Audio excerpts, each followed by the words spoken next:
Good morning all of you, welcome to class. देखिए girls, हम लोग चर्चा कर रहे थे भक्ति आंदोलन पर।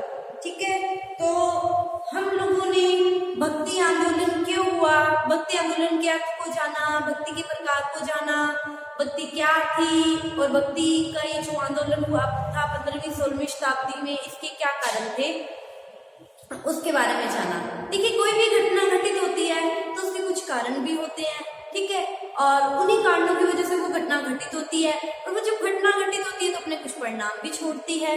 ठीक है, तो ये जो भक्ति आंदोलन हुआ, इसके कुछ कारण थे, वो कारण हम लोग पढ़ चुके हैं। तो भक्ति आंदोलन होने के बाद उसके क्या परिणाम निकले या क्या प्रभाव पड़े, उसके बारे में हम आज की क्लास में चर्चा करेंगे। तो आज का हमारा टॉपिक है भक्ति आंदोलन का प्रभाव। ठीक है, तो देखिए, भक्ति आंदोलन का भारतीय समाज पर गहरा प्रभाव पड़ा।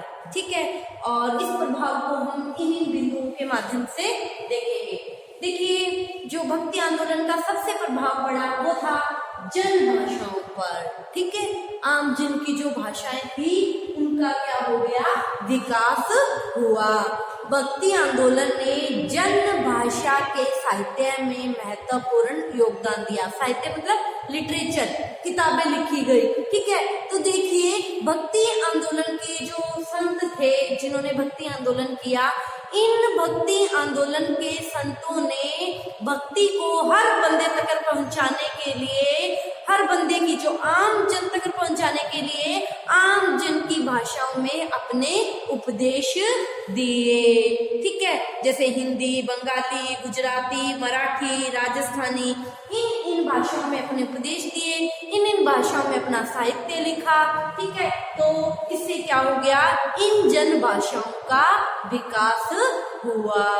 ठीक है, जैसे हम लोग उदाहरण लेते हैं तो कबीर जी ने हिंदी में, तुलसीदास जी ने अवधी में, सूरदास जी ने ब्रज भाषा में और मीराबाई ने राजस्थानी भाषा में अपने उपदेश दिए। ठीक है, तो भक्ति आंदोलन से क्या हुआ, जन भाषाओं का विकास हुआ। ठीक है, अब देखिए, भक्ति आंदोलन का जो दूसरा प्रभाव था वो पड़ा विभिन्न संप्रदायों में समन्वय। ठीक है, देखिए, जो ये भक्ति आंदोलन के संत थे, ये ऊंच नीच, जात पात किसी में विश्वास नहीं करते थे। इन्होंने ऊंच नीच, जाति पाति का क्या किया, विरोध किया, और सहिष्णुता को भक्ति आंदोलन ने ही जन्म दिया। सहिष्णुता मतलब अपने भी धर्म का आदर करना और दूसरे के धर्म का भी आदर करना। ठीक है, तो भक्ति आंदोलन के जो संत थे, जिसमें विशेषकर कबीर है, नानक जी हैं, इन्होंने क्या किया, हिंदू मुस्लिम एकता पर बल दिया। संप्रदाय अलग अलग जो संप्रदाय थे उनकी एकता पर बल दिया। ठीक है, और इन्होंने बिना किसी भेदभाव के सभी संप्रदाय के लोगों को अपना शिष्य बनाया। ठीक है, जिससे समाज में क्या हुआ, विभिन्न संप्रदायों में समन्वय स्थापित हुआ।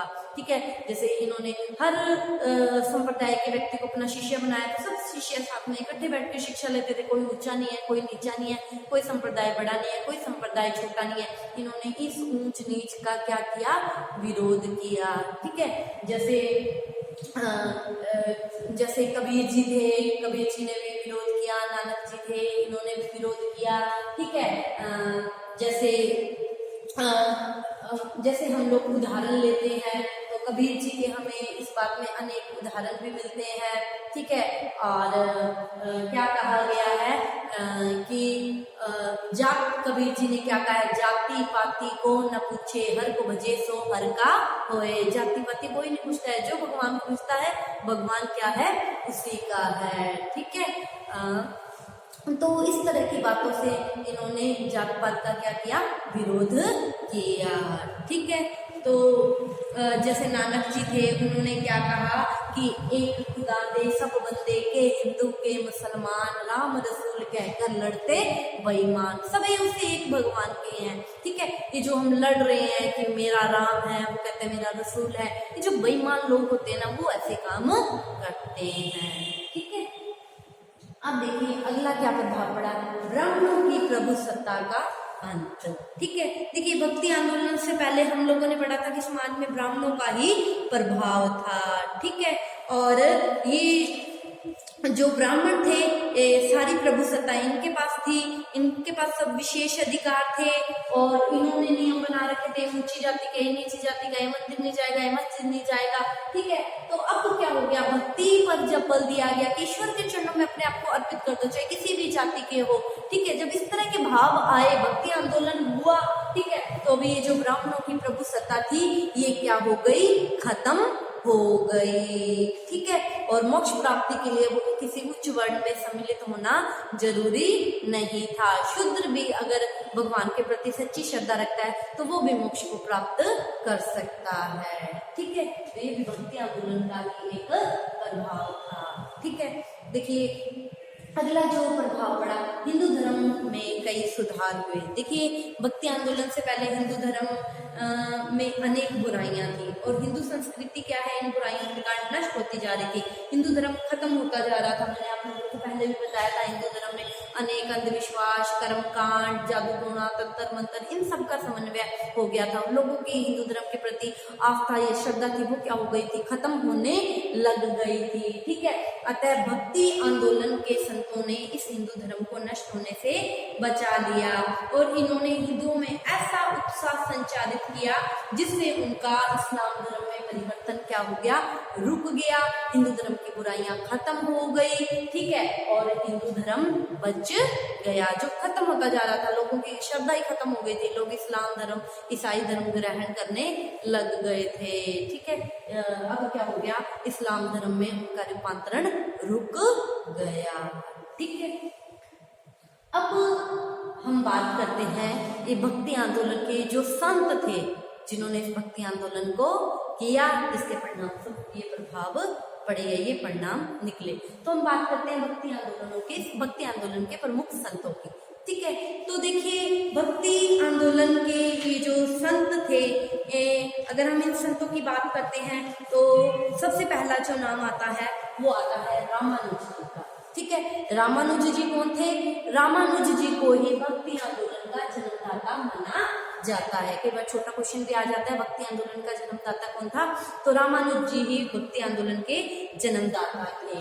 ठीक है, और इनका जो जन्म है वो 1016 में तिरुपति कहाँ है, आंध्र प्रदेश में, मद्रास में, तिरुपति में इनका जन्म हुआ था। और ये दक्षिण भारत के प्रमुख संत थे और ये वैष्णव भक्ति के संत थे।